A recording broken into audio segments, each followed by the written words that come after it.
m'épuise. Je perds toutes mes forces, ma plus grande force, elle est en toi, Jésus.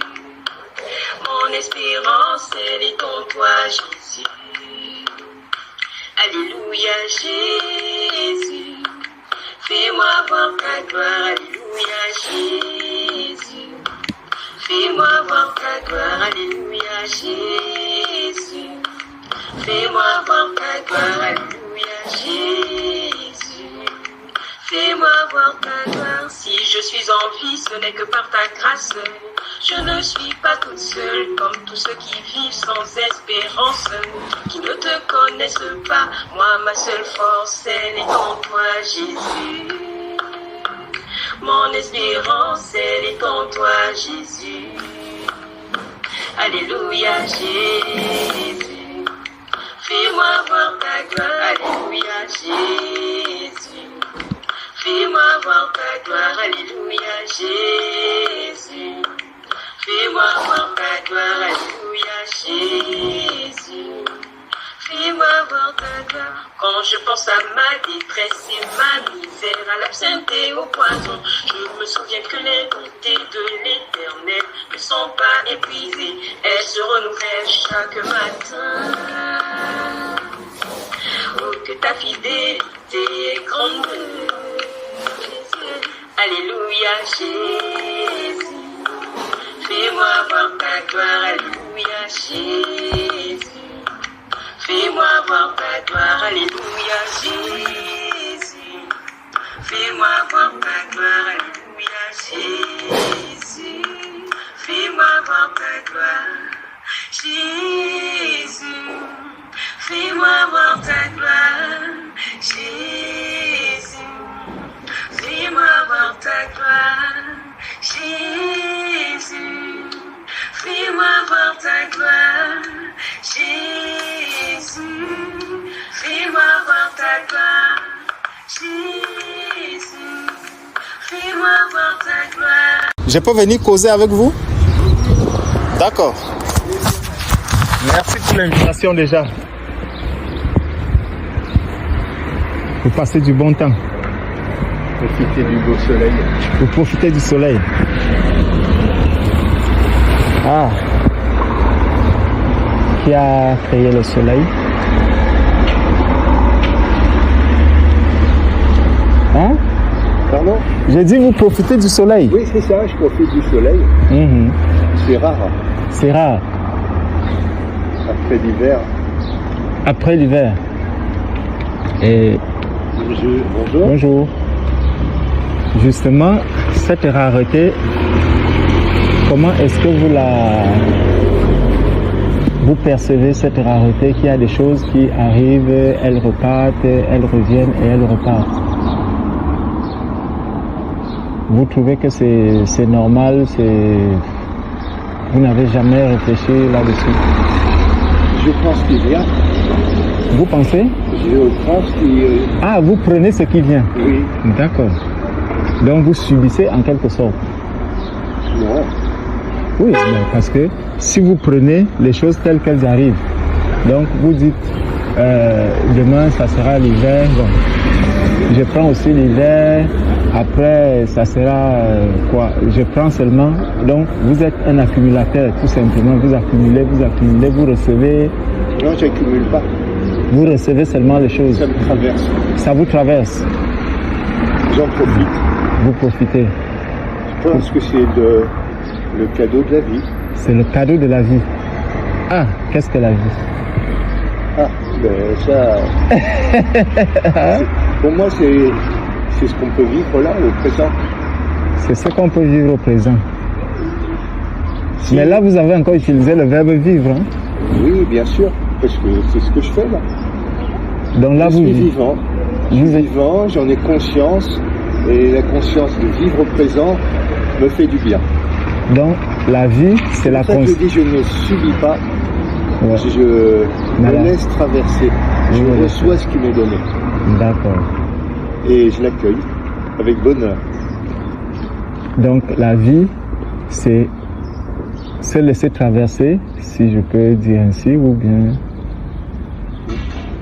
C'est difficile, hein? c'est la mienne. Ouais, c'est un ensemble de sensations, de pensées, ouais, des sensations et des pensées qui sont là.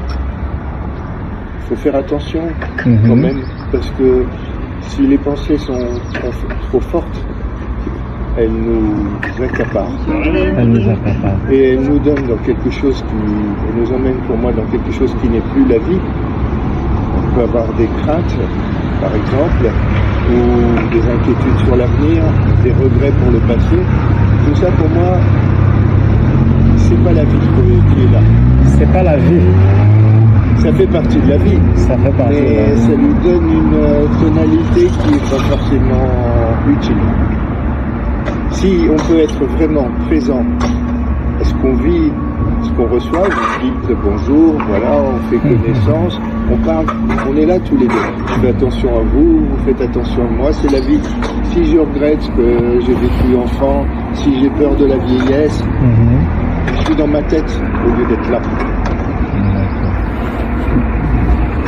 Parce que si je vous pose cette question, parce que si par exemple on dit qu'est-ce que la maison, vous voyez, la personne va vous dire c'est le lieu, c'est un lieu d'habitation, Oui. vous voyez. Donc il va donner une définition claire de ce que c'est que la maison. Est-ce que si on vous demande qu'est-ce qu'un gouvernement, vous allez donner une définition en disant c'est des personnes qui ont été établies pour diriger un pays, pour conduire à la destinée de ce pays durant une période et ils vont passer. Bon. Mais là, vous voyez que pour définir la vie, c'est très complexe. C'est très difficile. Mais on trouve des éléments quand même qui font partie de la vie. Oui. Vous voyez, on trouve des éléments, mais on n'arrive pas à dire exactement qu'est-ce que la vie. C'est juste, c'est une bonne observation. Pourtant, il y a une définition claire de la vie. Ah, je vous écoute. Et cette définition, elle se trouve dans la Bible. La Bible, Jésus a dit, je suis le chemin, la vérité et la vie. Oui, mais alors vous dites une définition claire. Oui. Pour moi, ça ajoute de la confusion. Vous voyez, je suis là. Pour moi, la vie, c'est simple. C'est les sensations que j'éprouve en recevant le soleil, en étant là avec vous, etc. Ça me paraît simple. Justement. Et vous savez donc, justement en donnant cette définition, elle est tellement simple qu'on la trouve assez complexe. Vous voyez. Elle est tellement simple parce que, bonjour monsieur, parce que quand il vous dit je suis la vie, c'est dit mais comment quelqu'un peut dire qu'il est la vie? Et qu'est-ce que ça a à voir avec tout ce que nous vivons? Effectivement, c'est normal qu'on soit un peu confus. Mais justement, on est confus. Pourquoi? Parce que on n'a pas creusé pour savoir pourquoi est-ce qu'il dit qu'il est la vie. Mais justement, ce que je vous disais avant, quand je vous parle de moi, je réponds à vos questions, je vous disais, il ne faut pas trop passer dans la tête. Il y a la tête, dans la vie, il y a une partie qui est intellectuelle, une partie qui est sensible. Ce que je sens avec mon corps. Là, je me mets ici, je sens la chaleur sur ma peau, je sens mon corps qui se décontracte, je suis bien, je me souviens qu'il a fait froid, qu'il y a eu de la pluie, tout ça, mon corps me parle. Et je vous ai dit, je fais attention à pas trop, parce que la tête existe, à pas trop basculer dans le questionnement, la réflexion, la profondeur. Et vous me dites, on n'a pas fait la peine de réfléchir. Justement, c'est ce qui me fait du bien, moi. C'est de ne pas réfléchir. Bon.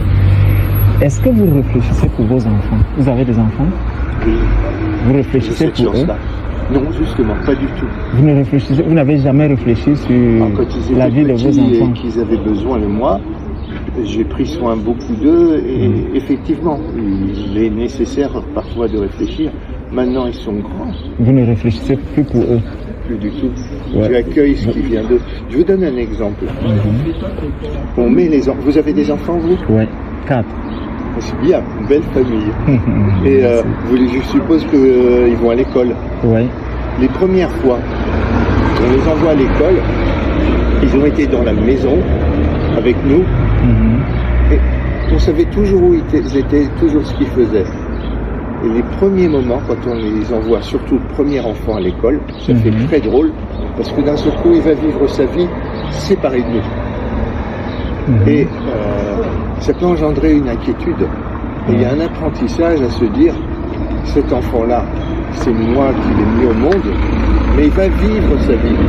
C'est le premier moment où moi je l'ai senti fort. Sa prise de l'indépendance, sa vie qui va devenir indépendante de la mienne. Je suppose, c'est le sens des événements normaux, que je mourrai, ce que j'espère, mourrai avant mes enfants. J'espère qu'ils n'auront pas de peine quand je mourrai. J'espère qu'ils vivront leur vie pleine, sans s'inquiéter pour moi. Et moi, aujourd'hui, pour vivre ma vie pleine, c'est important que je ne m'inquiète pas pour eux. J'accueille avec bonheur quand eux ont leurs enfants, quand ils sont heureux, qu'ils me le disent, etc. Je l'accueille, mais je ne m'inquiète pas. Je suis très émerveillé par votre récit, parce que votre récit suscite des interrogations. Vous voyez, vous avez dit que vous avez mis les enfants. Déjà, ces enfants, la première question, d'où est-ce qu'ils sont venus? Physiquement. Ouais. Je dis, pour moi, le physique est important. Ils sont venus de mon corps et de celui de ma femme. Et de votre épouse. Ok. Ça veut dire que un homme, une femme se sont mis ensemble, ils ont fait des enfants. Vous avez déjà vu des hommes et femmes qui n'ont pas d'enfants, qui veulent en avoir? Vous en connaissez? Voilà. Et vous pensez que vous avez fait quel concours pour vous mettre avec votre femme et avoir des enfants? Je me suis mis avec ma femme parce que je l'aimais, parce que j'étais bien avec elle. Je n'avais pas de plan. Oui. Donc vous voulez me dire que ceux qui n'ont pas d'enfants, c'est parce qu'ils ne s'aiment pas? Non, c'est parce que malheureusement, la nature qui nous donne beaucoup de choses, si on attend trop d'elle, ne donne pas toujours ce qu'on attend. Par exemple, vous allez au pied d'un marronnier à l'automne, vous voyez, il y a plein de marrons. Ben, vous regardez, il y en a des gros, il y en a des petits. Ils ne sont pas tous faits pareil. Je sens qu'on va beaucoup échanger. Et dans la vie, c'est pareil. Il y a des gens qui reçoivent beaucoup. Vous voyez, moi, je suis très grand. Regardez. Ouais. Vous êtes né avec une couleur de peau plus sombre que la mienne. Vous avez des cheveux. Ouais. Si dans ma vie, je m'attriste en pensant j'aurais dû être plus petit. J'aurais aimé avoir des cheveux. Vous, peut-être aussi, vous auriez souhaité autre chose de votre corps. Et si ça vous engendre de la tristesse, vous perdez une partie de votre vie. Moi, je prends ce que la vie m'a donné et je me dis merci de me donner ça. C'est ce que vous me donnez, c'est ce que je prends. Et surtout, ne regrette pas ce que tu n'as pas. Réjouis-toi de ce que tu as. Effectivement. En réalité, si je vous dis cela, c'est parce que, vous savez, il y a des choses ou des grâces que nous avons dans notre vie, dont nous jouissons sans toutefois savoir le privilège que nous avons de les avoir. Absolument, c'est ce dont je vous parle. Ouais. Donc, vous allez rencontrer des personnes qui ont tout, mais qui n'ont pas peut-être l'enfant. Donc, pour eux, l'enfant est quelque chose de très important. Oui. Et c'est certainement ce qui vous manque le plus. C'est ce à quoi votre cœur s'attache aussi. Pour certaines personnes. Voilà, pour certaines personnes. Et si j'ai dit au départ que votre histoire était très intéressante pour moi, parce que tout ce que vous avez raconté, le parcours de votre vie, de vos enfants, comment est-ce que vous, au départ, vous avez des inquiétudes par rapport à eux, le premier jour où ils vont à l'école, et finalement, ils finissent par s'adapter, et vous vous réjouissez quand vous voyez leur réussite. Je parlais de mon inquiétude, parce que au début, l'enfant, il est dans le ventre de la femme. Il fait partie de son corps. Et on n'a pas tendance à considérer à ce moment-là que c'est un être complet. Il naît, il a tellement besoin de nous. On lui donne de lait, on le change, on fait attention à sa santé, à son sommeil en permanence, il a besoin de nous. Et même si maintenant il est séparé du corps de la femme, c'est un être vivant à part entière, mais tellement dépendant de nous qu'on le considère encore comme une partie de nous. D'ailleurs, l'enfant à ce moment-là, dans sa tête, quand il est tout bébé, il fait la confusion. Il n'a pas conscience d'exister, il fait la confusion entre lui et sa mère souvent, en tout cas avec ses parents. Il faut qu'il atteigne un certain âge pour bien comprendre qu'il existe en tant que lui-même et que les parents sont des individus isolés, à part. Et donc, là où moi j'ai senti un basculement, c'est en termes de surveillance, de me dire en permanence, cet être il est une partie de toi, et un jour c'est une partie de moi qui se sépare et qui devient autonome. Et que vous finissez vous-même par abandonner? Pas abandonner, je dois l'accompagner à l'école parce qu'il doit vivre sa vie, il doit devenir autonome. C'est comme quand il quitte le corps de la femme, c'est une partie importante, il est totalement dépendant physiquement d'un autre corps. Et puis même après, il va avoir besoin du lait et d'autres choses. On est toujours dépendant. Mais il y a une transition le jour où, là je vous parlais tout à l'heure de ce qui se passe dans ma tête. Bonjour. Dans ma tête, j'ai cette forme de volonté de continuer à surveiller, etc. parce que j'aime mon enfant et que je veux qu'il soit heureux et je lui donne des choses. Et un jour, il va à l'école et je ne suis plus là pour lui donner. Ça va venir d'autres personnes, etc. Et là, ça marque une transition très importante, pour moi presque aussi importante que le jour de la naissance. Il quitte le corps de la femme et puis après, il quitte la maison. C'est des transitions. Et le problème, ce que je voulais vous dire, c'est ce qui se passe dans ma tête. Si moi, je ne suis pas prêt à accepter que cet enfant soit indépendant de moi, heureux sans moi, ou malheureux, qui vive sa vie sans que moi j'en prenne ombrage, c'est ma vie qui se détériore. Ça ne lui apporte rien que je m'inquiète quand je ne suis pas là. Quand je suis là, oui, parce que l'attention que je lui porte, c'est pour lui faire du bien. Mais quand je suis plus là et que je peux rien faire, autant que mon esprit se libère. Effectivement, c'est pour ça que je disais, déjà, est-ce que vous savez que ce n'est pas vous qui veillez sur vos enfants, même depuis le ventre? Alors, oui, c'est pour ça que je vous dis, ça nous traverse. Nous, il y a une très belle image, c'est... nous, on est des archers. Je ne sais pas si vous connaissez cette image. Voilà. Et l'enfant, c'est comme la flèche. Nous, on tire l'arc, et quand on lâche la corde, l'enfant vit sa vie comme la flèche qui part.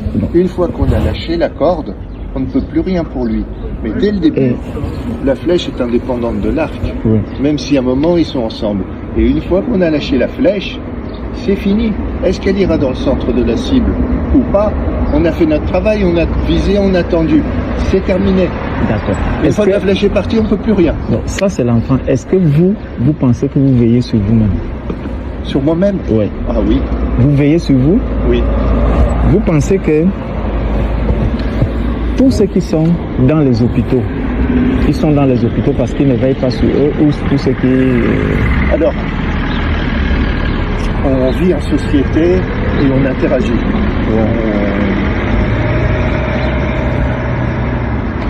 On parle, on échange des idées, des émotions, des biens, on donne, on reçoit les uns les autres, avec des systèmes assez compliqués. Donc on n'est jamais, rarement, totalement indépendant dans la société humaine, mais on dépend de la nature. Tout à l'heure, vous disiez, regardez un marronnier, soit de l'arbre, on est des différents, etc. Quand on va au bout du bout, on ne sait pas ce qui fait fonctionner tout ça. Nous, on est la société humaine, et il y a des gens qui recherchent et qui pensent trouveront des solutions en disant il y a une volonté, c'est ça. Ma philosophie, c'est de dire c'est là. Je ne me pose pas de questions sur le pourquoi, le comment. Par contre, puisque c'est comme ça, que c'est donné comme ça, il faut savoir en profiter. C'est comme un cadeau qu'on vous donnerait, vous n'ouvrirez pas le paquet en disant oh là là, c'est un beau cadeau, c'est intéressant, je le mets dans mon placard. Moi je dis si quelqu'un vous fait un cadeau, ouvrez le cadeau. Et il faut en profiter, il est fait pour ça. Moi on me donne ma vie, justement, si elle est offerte pour que je la vive. Parfait. Là on arrive exactement là où il fallait. Qui vous a donné la vie? Ma mère. C'est votre mère. Qui a donné la vie à votre mère? Pareil. Bon, c'est toute une chaîne. Et qui a donné la vie au tout début? Au tout début. Alors ça, personne ne le sait. Personne ne le sait. Et par contre, si on veut se poser la question aussi loin, vous voyez, il faut aller très loin et se poser des questions difficiles. Pendant ce temps-là, on ne vit pas la vie qui nous est offerte. Non, justement, il ne faut pas.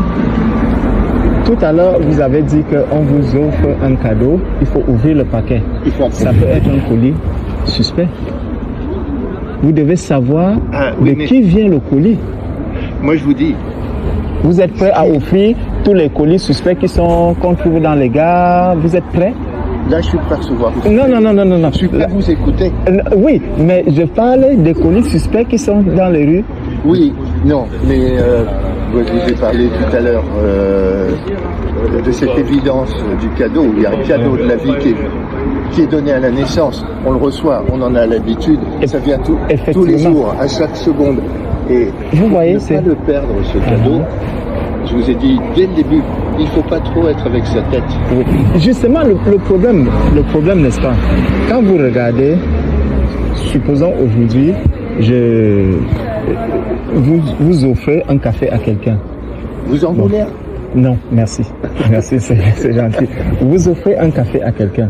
La personne vient, elle s'assoit, elle finit de prendre le café, elle se lève et repart.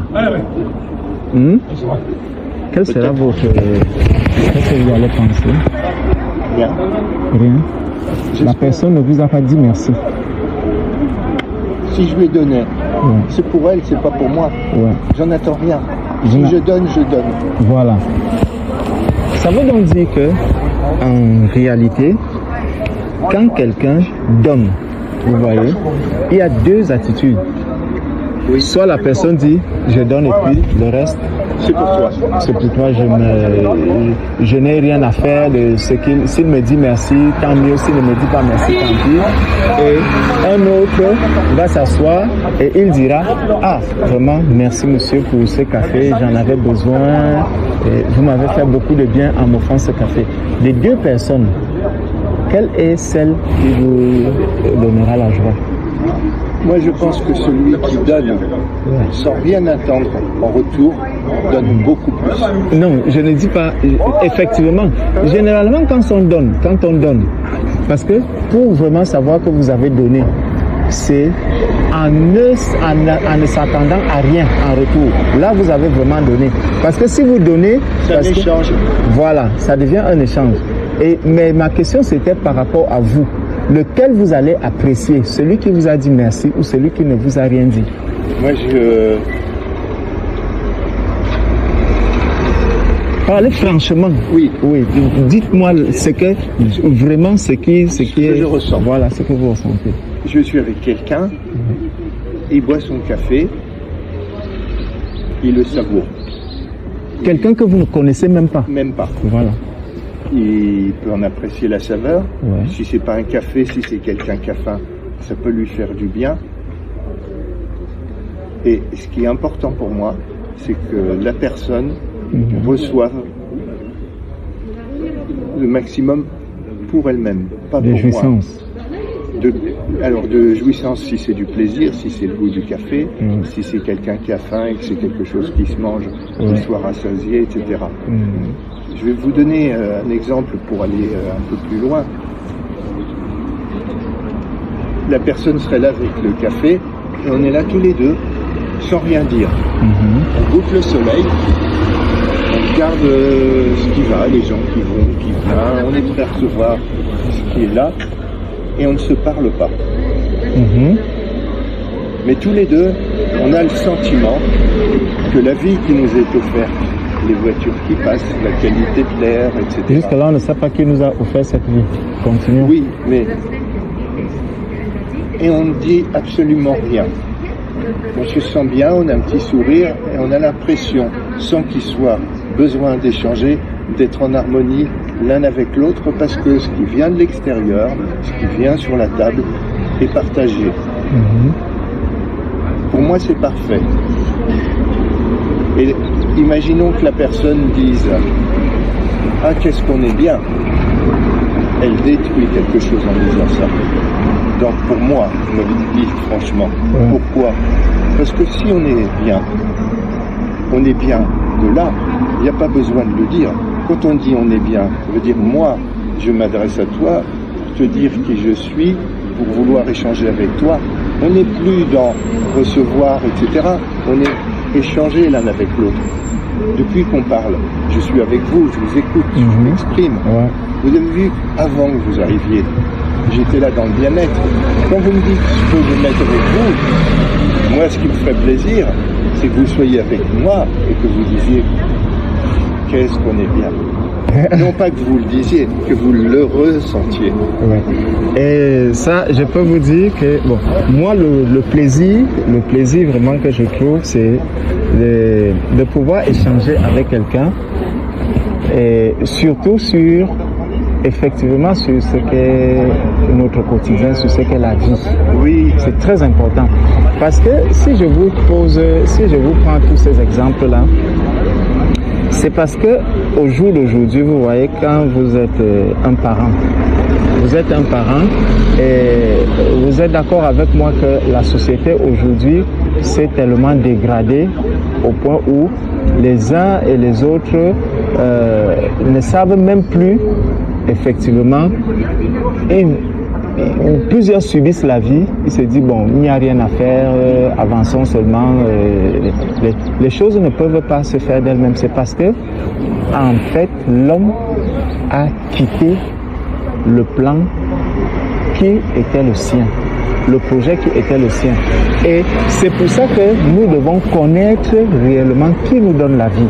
Parce que si je sais qui me donne la vie, vous voyez, je vivrai en conséquence et je lui poserai régulièrement la question de savoir, je vis, qu'est-ce que je dois faire au jour le jour? Comment est-ce que je dois avancer?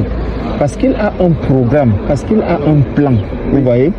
Quand on est là, on peut dire nous sommes au printemps ou en été, d'autres vont dire nous sommes en hiver, mais il ne faut pas simplement vivre ces temps-là en se disant bon, c'est ce qui nous est donné. Oui, c'est ce qui nous est donné, mais toujours il faut savoir qu'est-ce que je dois faire quand c'est l'hiver et à qui est-ce que je dois poser cette question? À celui qui m'a donné l'hiver, parce que c'est lui qui connaît mieux ce que je dois faire pendant l'hiver. Vous voyez, quand l'été arrive, je dois faire ce que celui qui m'a donné l'été, parce que sinon, je n'utiliserai plus l'été pour mon propre bien, parce que tout ce qu'il fait, tout ce que Dieu fait aujourd'hui, Dieu vous a donné le soleil. Jésus nous donne le soleil, pas simplement pour profiter du soleil, mais pour faire quelque chose. Il y a quelque chose que nous avons à faire. Aujourd'hui, par exemple, Dieu vous a donné ce jour pour que je puisse être avec vous, pour qu'on puisse parler de la vie. Oui. Vous voyez, pour qu'on puisse se poser la question de savoir qu'est-ce que je fais sur cette terre-ci.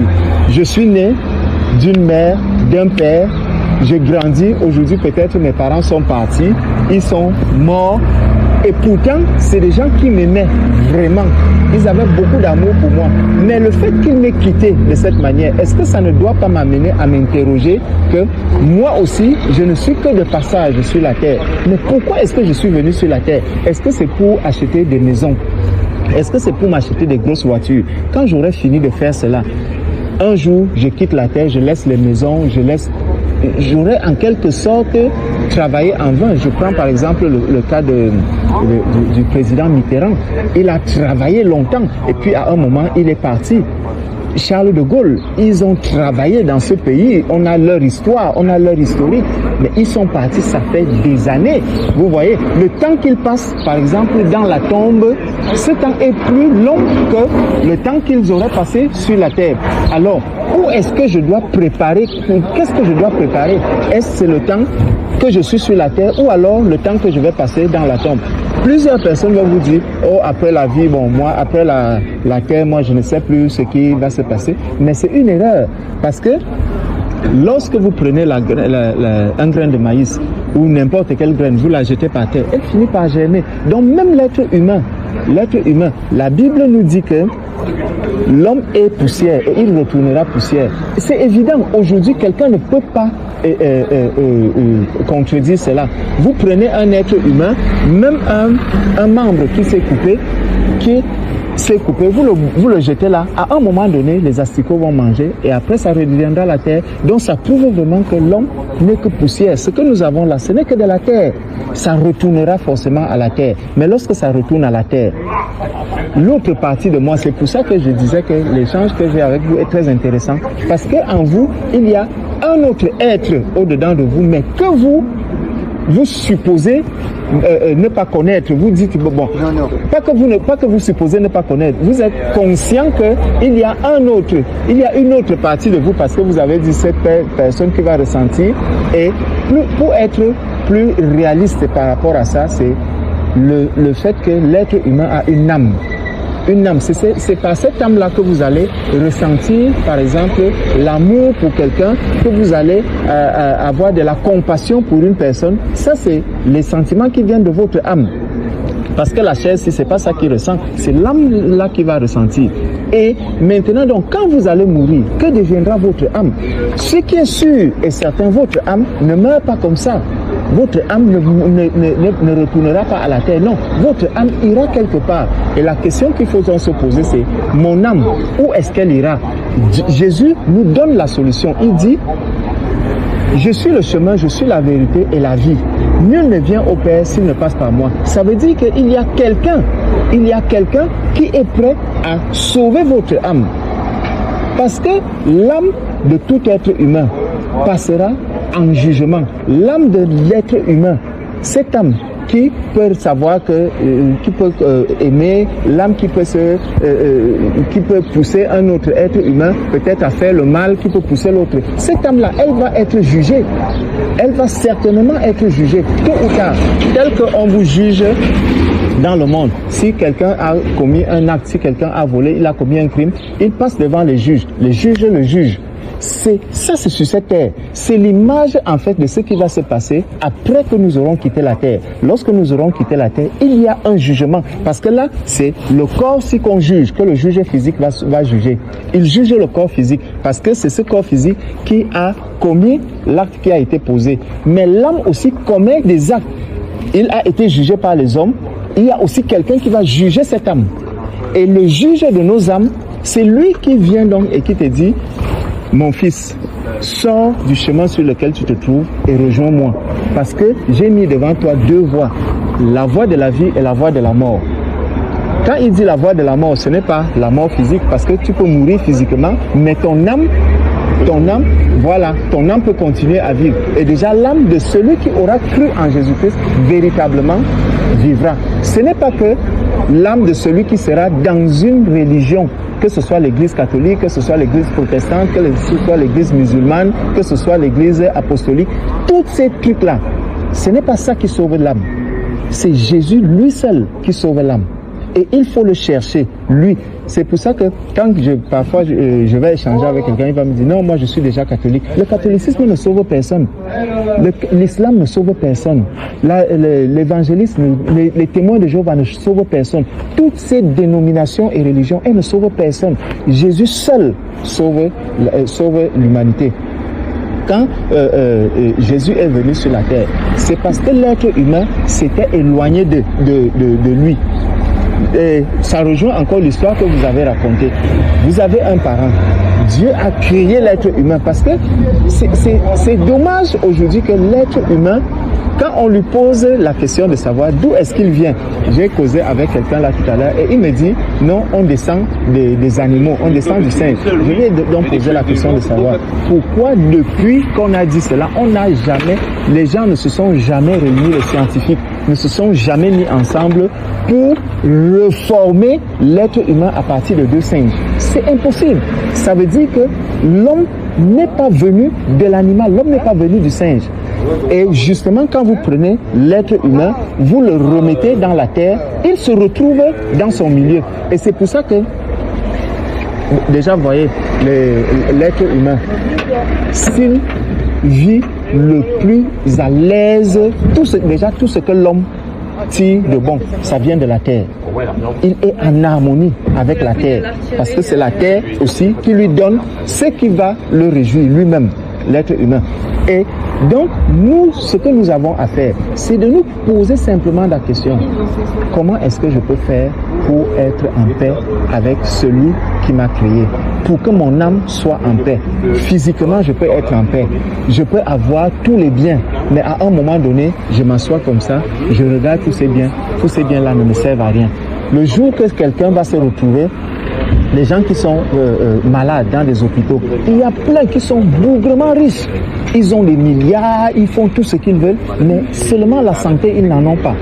Vous savez que le seul fait de vous mettre debout comme ça, c'est un sujet d'action de grâce. Il faut dire merci parce que je me suis levé. Parce qu'il y a des personnes justement qui n'arrivent pas à se mettre debout. Il y a des personnes qui n'arrivent même pas à prendre un café comme ça et le mettre dans la bouche. Pas parce qu'il n'y a pas de moyens, mais parce qu'il ne peut pas le faire. Il ne peut pas soulever justement une tasse de café. Il y a des personnes qui ne peuvent pas prendre un morceau de pain comme ça et le mettre dans la bouche. Donc seulement manger doit vous amener à dire merci à Dieu. Seulement prendre un verre de vin doit vous amener à dire merci à Dieu. Oui. Justement, pour moi, ma façon de dire merci à Dieu, c'est s'il me donne le café et que je le bois, je savoure le café, parce que Dieu qui me donne ce café, il l'a fait comme ça, aussi bon, et moi je serais idiot de boire mon café en me posant d'autres questions. Toute mon attention est là. Quand il y a un beau ciel bleu, toute mon attention. Et ma façon de dire merci à Dieu, c'est de recevoir pleinement ce qu'il me donne, sans question. Exactement. Ça, c'est déjà très bien, recevoir ce que Dieu vous donne sans vous poser des questions. Parce que c'est après, quand moi je me pose des questions, quand je m'interroge, que je me dis après la vie, je ne me suis pas posé de questions avant de venir au monde. Ça s'est fait tout seul. Ma vie, avec toutes ses variabilités, elle se fait tout seule. Et Dieu décidera pour la suite. Pour honorer Dieu, il faut honorer ce qu'il me donne. Voilà, il faut honorer. Effectivement, il faut honorer ce qu'il vous donne. J'ai lu, car évidemment, j'ai une culture chrétienne, j'ai eu l'éducation chrétienne, j'ai lu des passages de la Bible. Il y a un chapitre de la Bible qui m'a beaucoup plu, qui s'appelle l'Ecclésiaste. Oui. Vanité des vanités, tout est vanité. Oui, c'est ça. Il me dit, prétendre savoir, amener des solutions, s'interroger, vouloir dire, voilà, je porte un message de vérité, je te dis ma vérité. Ce qui est très beau, c'est qu'on puisse échanger, vous et moi. Ça fait partie de la vie, c'est reconnaître. Mais amener des solutions qui seraient universelle, c'est de la vanité. Je vous entends, je vous reconnais en tant qu'humain, ça me fait plaisir d'échanger avec vous. Voilà. Je sais un peu mieux qui vous êtes, vous savez un peu mieux qui je suis. Et c'est merveilleux pour l'échange. Et je vis comme ça dans mon quotidien, c'est l'échange avec Dieu. Je ne veux pas, moi. Vous avez dit beaucoup utiliser avec les mots inquiétude, question, etc. effectivement, lisez la Bible. C'est dit plein de fois dans la Bible que toutes ces choses-là, ces questionnements, ces fleurs, ces inquiétudes, etc., nuisent à la vie. Jésus était quelqu'un d'heureux, quelqu'un qui amenait le bonheur. Là, il me donne. Pourquoi j'irais regarder ailleurs? Ça serait trahir Jésus, ça serait trahir Dieu. Que ma tête, avec mes croyances, mes convictions, mes questionnements, mes inquiétudes, m'empêche de profiter de ce qui m'est donné. Je profite et c'est très simple. Et quand vous vous interrogez sur la nature du message de Dieu, moi je suis persuadé que Dieu, Jésus, le message profond, c'est apprenez dans l'instant à reconnaître qui je suis dehors en vous et à m'honorer de cette façon-là. Faites-moi l'honneur d'ouvrir le cadeau et de le savourer en silence. Et justement, ne cherchez pas à vous polluer la tête avec des trucs. Appréciez la vie, c'est ça que je vous donne. Effectivement. Vous voyez, c'est intéressant parce que ce cadeau qu'on ouvre, je reviens toujours sur le cadeau. Oui. Le cadeau qui s'ouvre devant vous. Vous pouvez ouvrir le cadeau et ne même pas pouvoir utiliser le cadeau qui vous a été offert. Et c'est par exemple le cas... Non, attendez, parce que là on parle du cadeau. Le cadeau que nous avons aujourd'hui, c'est la vie. Le cadeau de la vie. Et donc ce cadeau, je prends le cas d'un ordinateur par exemple, ou d'un logiciel. Lorsqu'on vous présente un logiciel, je prends le cas d'Excel. Pour quelqu'un qui va simplement faire des tableaux, remplir les données et tout, vous voyez, pour lui, ça s'arrête là. Or, avec Excel, vous pouvez faire énormément de choses. Vous voyez? Pardon?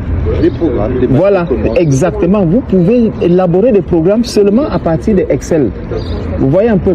Donc, ça fait que le Seigneur vous offre la vie. Mais il y a plus que ce que nous vivons là au quotidien. Il y a plus que ça. Et l'être humain que nous sommes se contente justement de ce que nous vivons dans le quotidien, mais il ne se pose pas. Est-ce qu'il n'y a pas plus? Et justement, il y a plus. Le plus là, c'est la vie éternelle. Non, et c'est cette vie éternelle. Parce que vous regardez devant ou après. Oui. Si vous regardez comment on voit, il y a des gens qui se disent regardez le ciel. Et vous voulez aller dans le ciel, c'est infiniment grand. On peut aller aussi loin qu'on veut avec les meilleurs télescopes. Les gens cherchent à aller et vous voulez compter les étoiles, c'est infini. Mais il y a des gens qui veulent se poser des questions très très très larges. Jusqu'où va l'univers? Mais vous pouvez prendre un microscope et aller voir vers du petit. Vous pouvez aller jusqu'aux atomes. Vous pouvez aller en dessous des atomes, les particules, les maisons, etc. Et vous pouvez faire l'infiniment petit. Mais on ne peut pas regarder les deux ensemble. Il y a des gens qui choisissent d'aller voir l'infiniment grand, ce qui était avant la vie, ce qui était après. Puis il y a des gens qui vont plutôt aller chercher vers le petit. Est-ce qu'il y a plus de vérité à vouloir regarder le ciel ou aller regarder les atomes? C'est après des choix individuels. Moi, dans ma vie, je regarde plutôt ce qui est très petit. Ça ne veut pas dire qu'en regardant vers le petit, j'arrête de m'intéresser au sens de la vie. Je me dis, je regarde en moi. Quand vous êtes passé, où est-ce que je regardais? À l'intérieur de moi. Vous vous diriez, il était en train de prier. Peut-être, c'est des mots qu'on peut donner. Le sens de la vie, Dieu, Jésus, tout ce que ça représente, c'est des mots. Mais le sentiment que j'ai, quand je suis au calme, que je reçois ce qui m'est donné, que je le sens dans mon intérieur, je ne vais pas chercher avant la vie, après la vie, j'ai pas ces craintes, etc. Je suis comme si je regarde dans un microscope, je regarde finement. Faut pas croire parce que je suis ici, que j'ai l'air de rien faire, je ne fais rien. Ça se passe à l'intérieur de soi. Comme quand vous priez, vous vous mettez en contact avec Dieu.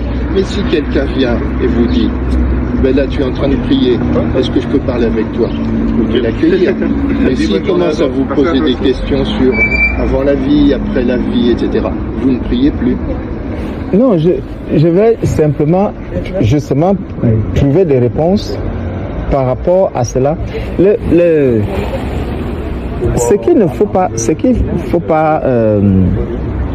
oublier, c'est que chaque jour nous rapproche davantage de notre fin. Vous voyez, de notre fin. Et certainement, lorsque vous commencez, par exemple, un chantier de maison, vous voulez construire une maison, dès le moment où vous commencez les travaux, vous pensez à la fin de vos travaux. Et chaque jour, vous travaillez pour que cette fin-là soit parfaite, n'est-ce pas? Sinon, vous serez en train de commencer une fondation. C'est ce que j'ai fait. Voilà. Maintenant que je regarde, je me dis, oh, j'ai fait des bêtises. Exactement. Parce que chaque jour, je devais profiter du jour qui m'était offert. Ouais. Et non pas penser à la fin des travaux. Il y a un dicton que j'aime bien, fais ce que tu dois et advienne que pourra. Non, et justement ce dicton-là n'est pas bien. Moi, il n'est pas vrai. Je le trouve très bien. Parce que justement, si vous vivez ainsi, à un moment donné, par exemple, là on est en été, vous pouvez vous mettre en t-shirt. En hiver, vous avez aussi le besoin de vous mettre en t-shirt, n'est-ce pas? En hiver, je mets un manteau. Hein. Non, justement, mais vous aimeriez vous débarrasser du manteau, vous voyez, mais vous ne pouvez pas. Parce que si vous vous débarrassez de votre manteau, vous avez un problème non seulement pour votre santé, pour votre corps, et même les autres ne vous trouveront pas normal. Donc, c'est pour dire que vous ne pouvez pas ne pas voir le devant.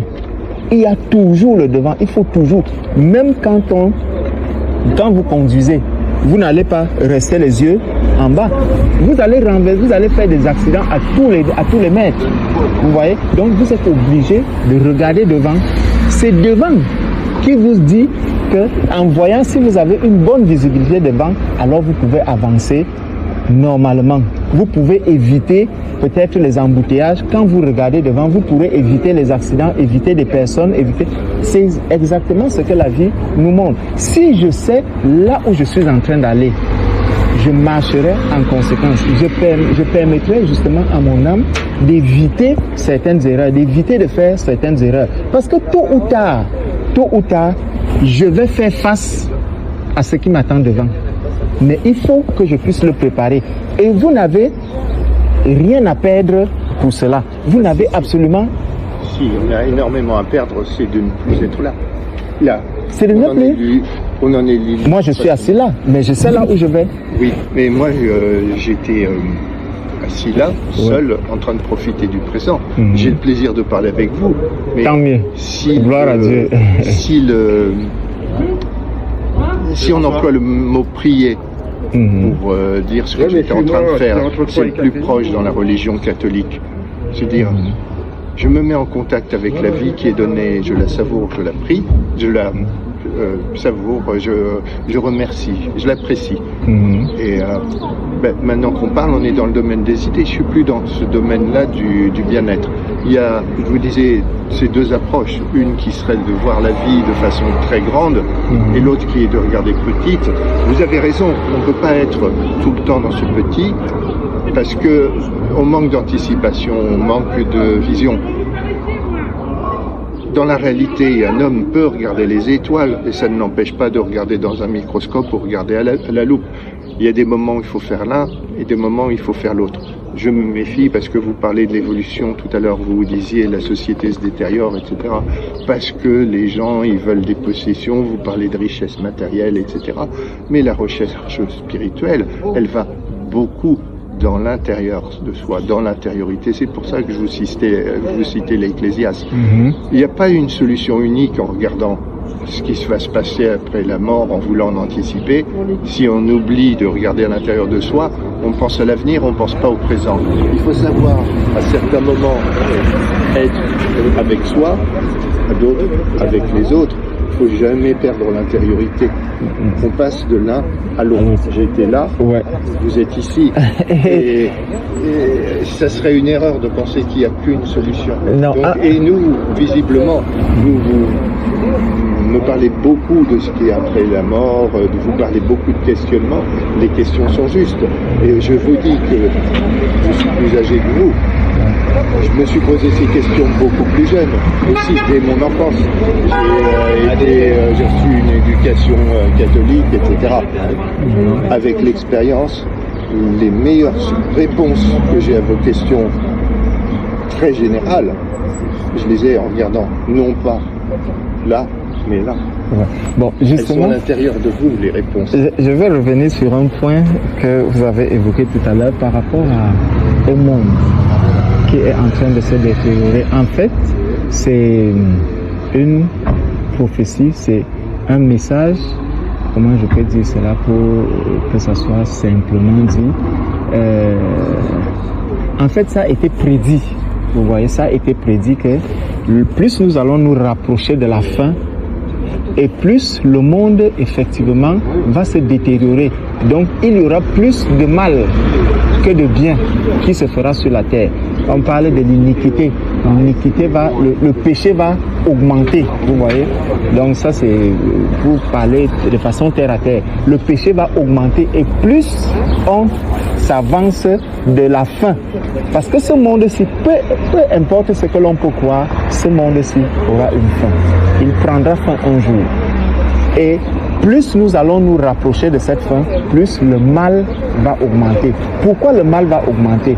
Parce que justement, il y a le problème de l'âme des êtres humains. Et il y a des personnes, si vous voyez, dans un champ, vous semez... Vous faites bien la différence entre l'âme et la pensée. L'âme? Déjà, bon, vous savez, votre âme, dans la parole de Dieu, on dit que c'est du cœur, de notre cœur, que viennent les mauvaises pensées. Donc, quand on parle du cœur dans ce sens, ce n'est pas l'amas de chair que vous voyez là. Vous voyez, c'est pas cet amas de chair. En fait, c'est votre âme, en fait, qui produit ces mauvaises pensées.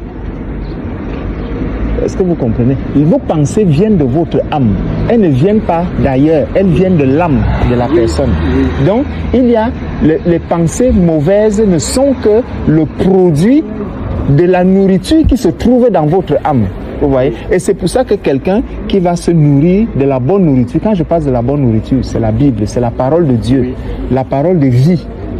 Plus quelqu'un va nourrir son âme avec la parole de vie, et plus les pensées mauvaises vont être enlevées, vont être nettoyées. Parce que la parole de Dieu, en réalité, elle fait quoi? Elle purifie l'âme.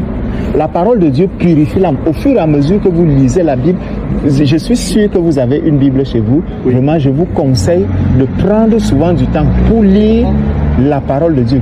Et si vous lisez, lisez d'abord les évangiles. Oui. Vous parlez de purification de l'âme, ça nous rapproche. Vous parlez de l'âme et de la pensée, des idées qui nous viennent, de mauvaises idées. Je suis proche de vous. En termes de purification, vous dites il faut se rapprocher de Dieu pour chasser les mauvaises idées qui viennent. Je n'ai pas dit se rapprocher du prêtre ou du pasteur, j'ai dit de Dieu. Oui, de Dieu. Ouais. Et ce que moi je ressens, c'est que justement, comme quand on a des mauvaises pensées, on n'est pas toujours capable de faire le tri. C'est important de retourner vers son âme, à soi. Et la meilleure façon, c'est d'arrêter ou de limiter les pensées. Moins on a de pensées, mieux on voit leur qualité. Sans ça, on est assailli de pensées. Ça nous pollue la tête. Et on est dans le domaine des pensées et on n'est plus dans le domaine de l'âme. Or, on peut se rapprocher du domaine de l'âme en arrêtant tout ce qui est là-haut. Est-ce que vous savez que vous ne pouvez pas, vous pouvez faire semblant de limiter vos pensées, mais c'est comme des fusées en fait. Ah oui. Parce que votre âme, vous voyez, elle envoie tout le temps. Elle envoie tout le temps des pensées, oui. Tout le temps. Donc vous ne pouvez pas arrêter. Et la seule, c'est pour ça que je dis que... Je ne parle pas d'arrêter. J'ai dit même limiter. J'ai dit même limiter. Vous ne pouvez pas limiter parce que imaginez seulement le temps que vous partez de là jusqu'à là. Vous allez avoir peut-être 10 000 pensées. Je peux être à Paris, je peux faire ceci, je peux faire cela, je peux faire ceci. Toutes ces pensées-là, et sans oublier celles qui sont mauvaises, qui sont même prêtes à détruire. La seule chose qui enlève ces pensées-là, c'est la parole de Dieu. Il n'y a que la parole de Dieu seulement. Vous voyez la parole de Dieu dans la Bible. Ouais. Moi, je la vois dans le ciel bleu, dans le soleil, dans le profiter du moment. C'est l'expression. Tout ça, c'est donné par Dieu. Quand Dieu m'offre ça, il me parle. Justement, justement, ce que vous êtes en train de dire, la parole de Dieu dit que la nature enseigne.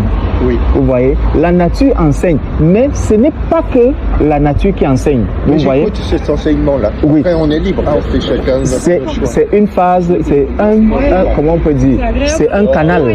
La nature est déjà un canal par lequel Dieu vous parle, Dieu nous parle. Vous voyez, c'est un canal, mais c'est pas le seul canal. Le vrai canal, parce que là, nous profitons tous. Ne dites pas que ça c'est faux. Non, surtout pas. Vous dites le vrai. Voilà. Pour moi, ça c'est vrai. Ça c'est vrai.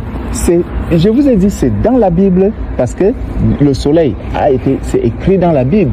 Vous voyez qu'il y a le soleil. Et c'est avec ce soleil-ci que vous voyez les plantes vont germer, les plantes. Donc, la nature, le soleil. Du cycle de la vie. Et ça, c'est offert par Dieu. Exactement. Et donc, la vie que nous menons, vous voyez, la vie que nous menons n'a de sens que si nous utilisons tous ces canaux que le Seigneur a mis à notre disposition pour mieux vivre. Vous voyez, on va profiter du soleil. Même l'hiver n'est pas une mauvaise chose puisqu'il y a des animaux qui vivent de l'hiver, vous voyez. Mais quand vous vous rapprochez davantage de Dieu, de la Bible, parce que c'est la Bible en fait qui va te montrer, t'ouvrir l'esprit pour te dire, waouh, mais ce que tu étais en train de faire ci, plutôt que de penser ainsi, il faut penser plutôt comme ça. Donc, s'il te dit, si tu as l'habitude, par exemple, de dire, bon, Dieu, je regarde seulement Dieu dans la nature, quand tu vas lire dans la Bible, tu vas voir que, waouh, il y avait des personnes qui vivaient aussi dans la même nature que nous, mais qui ont utilisé un autre canal, par exemple, en écoutant les prophéties, par exemple, les prophéties qui aujourd'hui par lesquelles le Seigneur Dieu continue de parler aux êtres humains. Vous allez entendre des prophéties qui avaient par exemple été données disant que le président Donald Trump sera président. Personne n'imaginait. Vous voyez. Mais c'est des prophéties qui étaient venues et à un moment donné cela s'est accompli. Vous voyez. Donc juste en regardant, vous allez dire waouh, il y a des livres de prophètes. Qu'est-ce que ces livres des prophètes peuvent m'enseigner? Qu'est-ce que les évangiles, par exemple, peuvent m'enseigner? Et lorsque vous lirez ces paroles, en prenant du temps, vous allez voir comment est-ce que votre esprit va s'ouvrir et les pensées même que vous aviez par rapport à certaines choses, par rapport à la façon d'aimer, par rapport au quotidien, que ce soit par rapport au mariage, que ce soit par rapport aux enfants, que ce soit par rapport au travail, vous arrivez à mettre chaque chose maintenant à la place. Tout à l'heure, vous avez cité le livre d'Ecclésiaste qui dit vanité de vanité, tout est vanité. Ecclésiaste, avant de tirer cette conclusion, il y a eu un vécu. Oui. Vous voyez, il y a eu un vécu. Et ce vécu, il l'a présenté aux hommes. Il a présenté aux hommes. Donc, les hommes aiment souvent dire que vanité de vanité, tout est vanité. Bon, sur quoi est-ce que tu te bases? Lui, il s'est basé sur quelque chose. Et il faut donc rentrer... Par contre, lui, il a écrit ça, la Bible n'existait pas. Non, justement, la Bible, c'est quoi? C'est le rassemblement des vécus de toutes ces personnes-là. Alors, l'Ecclésiaste, il s'est basé sur quoi? L'Ecclésiaste, il s'est basé sur ce que Dieu lui a permis de faire. Oui, mais et pourquoi moi je ne peux pas faire la même chose aujourd'hui? Justement, vous devez écrire votre page sur la vie. Parce que l'Ecclésiaste, la première chose que l'Ecclésiaste avait, c'est qu'il avait une relation avec Dieu. Il avait une connaissance de Dieu. Vous voyez? Non, pas de la nature, je dis de Dieu, oui, de Jésus, du Sauveur. Il avait une connaissance du Sauveur. Pas de Jésus, il a écrit, l'Ecclésiaste c'est écrit avant Jésus. Oui, mais du Sauveur. J'ai dit du Sauveur, donc de celui qui est éternel. Et l'éternel, si vous voulez que j'utilise le terme, l'expression. Et ça, si vous voulez, c'est toujours vrai. Effectivement. Mais la question donc c'est, vous aujourd'hui, si vous voulez utiliser le verset d'Ecclésiaste qui dit que vanité des vanités, tout est vanité. Je l'utilise pas. Vous l'avez accepté. Non. Vous ne l'acceptez pas? Quand j'observe la vie telle qu'elle m'est donnée, je suis là parce que c'est ce que je faisais. Je l'observe avec les gens que j'aime, j'observe la nature de mon amour, j'observe la relation que nous avons en ce moment. Je regarde la vie sous l'apparition ou la disparition, la vie, la mort, elle est présente. Dieu se manifeste d'énormément de façons. Et quand j'observe ça, je me dis, quelle vanité l'homme, on n'est que vanité. Donc vous arrivez à la même conclusion que l'Ecclésiaste. C'est pour ça. Et je me dis, pour arriver à la même conclusion, j'ai pas besoin de le lire. Après, la lecture conforte, mais je me dis, la méthode, pour moi, elle est bonne. C'est pas en lisant que j'apprends, c'est quand je lis, ça conforte ce que je peux voir moi-même qui m'est offert par l'Éternel ou ce que vous avez dit tout à l'heure. Regardons, c'est ça le cadeau. Pour moi, je veux pas vous aller contre vous. Je comprends, vous êtes exprimé très clairement sur vos émotions, votre ressenti, le bien que vous apporte la Bible. Le fait que ça vous ouvre des perspectives et que ça vous fasse personnellement du bien, ça améliore votre vie et de voir la vie d'une autre manière. Et vous avez été témoin de ça par rapport à moi. Moi je vous donne un autre témoignage. On peut voir des choses à peu près identiques par une méthode différente. Que je vous exprime. Quand vous m'avez vu, ce que j'étais en train de vivre me rapprochait de Dieu. Et je suis le témoin, comme l'Ecclésiaste témoigne, il a vécu ça. Je ne dis pas qu'il y a beaucoup de bonnes choses dans la Bible, mais les approches sont différentes. Je vous reconnais vraiment, totalement, dans votre foi, vos convictions, votre méthode. Je vous demande la même chose. Reconnaissez et recevez de moi aujourd'hui. On échange. Exactement. J'ai beaucoup reçu de vous parce que c'est déjà. Et ça ne s'oppose pas, ça se complète. Comme quelqu'un qui regarde les étoiles et quelqu'un qui regarde au microscope. Moi, je regarde là, vous regardez plutôt là. Mais on a l'un et l'autre. Consciente que les deux sont possibles, ça ne s'oppose pas. Il faut savoir faire l'un et l'autre. Moi, j'ai reçu l'éducation catholique, chrétienne dans mon enfance. Je connais pas si mal que ça. J'ai reçu beaucoup plus en regardant dans mon intérieur. Il y a des personnes, ça va être l'inverse. Chacun libre. En tout cas, ça m'a fait beaucoup plaisir. Moi aussi, ça m'a fait très plaisir de parler avec vous. Vous êtes une belle personne. Vous êtes convaincu, vous voulez apporter le bien, vous voulez le partager et vos intentions sont pures. Que Dieu vous bénisse abondamment. Vous aussi, je vous remercie beaucoup. Prenez vraiment le temps de lire la Bible. Voilà, c'est ce que je retiens. Je reprendrai du temps pour regarder, grâce à vous. Vous m'avez apporté quelque chose. Que Dieu vous bénisse abondamment. Vous aussi, je vous souhaite une très bonne journée. Et qu'il vous ouvre vraiment la compréhension de la parole de Dieu. Et un jour, je sais qu'on se retrouvera. Et moi aussi, ça me ferait plaisir que vous puissiez passer du temps en prière, en contemplation, et que Dieu vous parle directement. Ça me ferait plaisir. Merci. Que vous découvriez cette voie-là. Amen. En tout cas, c'était un grand plaisir. Moi aussi, partagez. Je vous souhaite un bon dimanche. Bon week-end également à vous. Merci. Oui, parce qu'on est samedi. On est samedi. Oui. Allez, bonne journée. Bonne journée à vous. Au revoir.